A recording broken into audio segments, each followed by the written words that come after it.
আসসালামু আলাইকুম everyone, welcome to জান্নাত কুকিং চ্যানেল। আজকে আমি আপনাদের সাথে শেয়ার করব মুখে দিলে মিলিয়ে যাওয়ার মতো ময়দা আর চিনি দিয়ে তৈরি গজা। গড়ে থাকা সামান্য কিছু উপকরণ দিয়েই তৈরি করা যায় এই গজা। আশা করছি রেসিপিটা সকলের কাছে খুবই ভালো লাগবে এবং সহজও লাগবে। তাহলে কথা না বাড়িয়ে মূল রেসিপিতে চলে যাই। গজা তৈরি করার জন্য লাগবে ময়দা। এখানে আমি 2 কাপ ময়দা নিয়েছি হাফ চামচ লবণ, হাফ চামচ বেকিং পাউডার। এখানে কিন্তু বেকিং পাউডারই দিতে হবে, বেকিং সোডা নয়। দিয়েছি 1/3 কাপ ঘিটা আমি গলিয়ে নিয়েছি। এখন সবগুলো উপকরণ খুব সুন্দরভাবে মিশিয়ে নেব।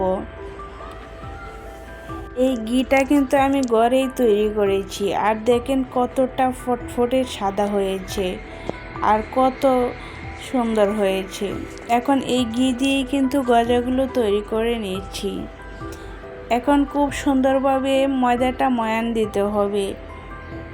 এরকম ভিজা ভিজা হয়ে যাবে, তখনই কিন্তু মনে হবে যে পারফেক্ট হয়েছে। এভাবে হাত দিয়ে মুঠো করলে দেখবেন একবারে দলা পেকে যাবে, তখনই বুঝতে হবে একদম পারফেক্ট হয়েছে ময়ানটা। আর দেখেন কতটা ভিজা ভিজা হয়েছে। এখন দিয়ে দিচ্ছি অল্প অল্প নর্মাল টেম্পারেচারের পানি। এখানে কিন্তু খুব বেশি পানি হঠাৎ করে দেওয়া যাবে না, বুঝে বুঝে অল্প পানি দিয়ে ডো তৈরি করে নিতে হবে। ডোটা খুব বেশি শক্ত না, আবার খুব নরমও না, এরকমভাবে তৈরি করে নিতে হবে। এখন ডোটা তৈরি করা হয়েছে, রেস্টে রেখে দেব 30 মিনিটের জন্য। অবশ্যই রেস্টে রেখে দিতে হবে, তা না হলে কিন্তু এই গজাটা পারফেক্ট হবে না। রেস্টে রেখে দিয়েছি 30 মিনিট। দেখেন 30 মিনিট পর ডোটা কতটা সফট হয়েছে। এখন হাতের সাহায্যে একটু চেপে চেপে বড় করে নিচ্ছি। এখন বেলুনির সাহায্যে একটু বড় করে নিচ্ছি। আর রুটিটা এরকম মোটা রাখতে হবে যে 1/2 ইঞ্চির চেয়ে একটু পাতলা, এর চেয়ে মোটাও নয় আর এর চেয়ে পাতলাও নয়, এরকমভাবে মোটা করে রুটিটা বেলে নিতে হবে। এখন একটা ছুরির সাহায্যে আমি রুটিটা কেটে নিচ্ছি। আপনারা যেই রকম মোটা পছন্দ করেন ওই রকম মোটা রেখে রুটিটা কেটে নেবেন, আর যেই রকম শেপ দিয়ে নিতে চান ওই রকম কেটে নেবেন। আপনাদের পছন্দ মতো রুটিটা কেটে নেবেন। এখন আমি রুটিটা কেটে নিয়েছি আর লম্বা লম্বা শেপ দিয়ে, গজার শেপ দিয়ে নিয়েছি, ওইভাবে কেটে নিয়েছি। এখন এই গজাগুলো ভেজে নেব।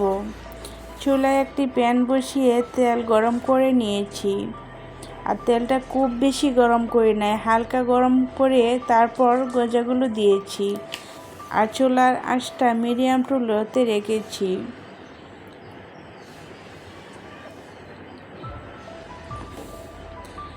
চুলার আঁচটা কমিয়ে এভাবেই কিন্তু ভেজে নিতে হবে। খুব বেশি তাড়াহুড়া করে কিন্তু এগুলো ভাজা যাবে না, অল্প আঁচে অনেক সময় ধরে ভেজে নিতে হবে, তাহলে দেখবেন খুবই সুন্দর হবে আর খুব মুচমুচে হবে। আর এই গজাগুলো এমনিতেই ক্রিস্পি হবে। এখন খুব মুচমুচে করে আমি গজাগুলো ভেজে নিয়েছি, তেল জড়িয়ে নামিয়ে নিচ্ছি।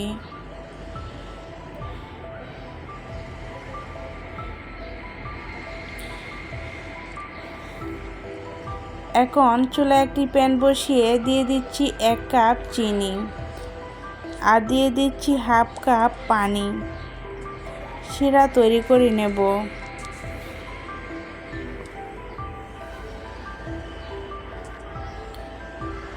পানি দিয়ে নাড়াচাড়া করে চিনিটা গলিয়ে নেব, আর চুলার আঁচটা মিডিয়াম টু লোতে রেখেছি।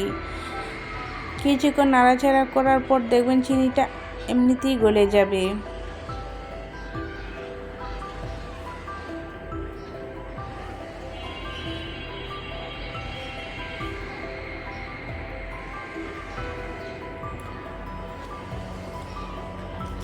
চিনিটা খুব সুন্দরভাবে গলে গিয়েছে। আর শিরাটা একটু আঠালো ভাব হবে, তখনই কিন্তু শিরাটা নামিয়ে নিতে হবে।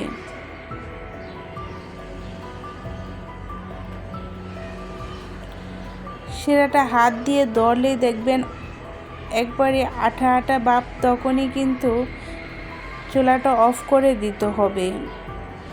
এখন সবগুলো গজা আমি শিরার মধ্যে দিয়ে নাড়াচাড়া করে শিরাটা লাগিয়ে নিচ্ছি। আর চুলার আঁচটা কিন্তু একবারে অফ করে দিতে হবে।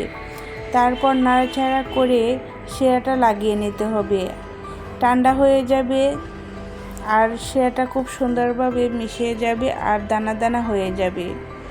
এই যে দেখেন, অনবরত নাড়াচাড়া করতেছি আর ঠান্ডা হচ্ছে আর খুব সুন্দরভাবে শিরাটা সাদা হয়ে যাচ্ছে। এরকম দানা দানা হয়ে যাবে চিনির মতো। দেখেন কত সুন্দরভাবে দানা দানা হয়েছে আর সাদা সাদা হয়ে গিয়েছে। শিরাটা কিন্তু এভাবে ঠান্ডা হয়ে যাবে আর দানা দানা হয়ে যাবে। এখন আমি গজাগুলো ঠান্ডা করে নিয়েছি আর দেখেন কত সুন্দর হয়েছে। আর এই গজাগুলো কিন্তু খুবই মজা হয় আর মুখে দিলে মিলিয়ে যাবে, এতটাই সফট। আশা করছি আমার এই সহজ রেসিপিটা আপনাদের কাছে একটু হলেও ভালো লেগেছে। ভালো লেগে থাকলে লাইক কমেন্ট শেয়ার করবেন, সাবস্ক্রাইব করে আমার চ্যানেলের পাশেই থাকবেন। আশা করছি সকলেই কিন্তু এভাবে একবার হলেও তৈরি করে নেবেন, দেখবেন এতটাই মজা হয়। নিজে তৈরি করলে দেখবেন নিজের বাগি একটাও থাকবে না।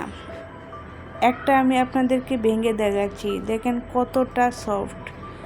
আলতোভাবে চাপ দিলেই কিন্তু একবারেই ভেঙে যায়।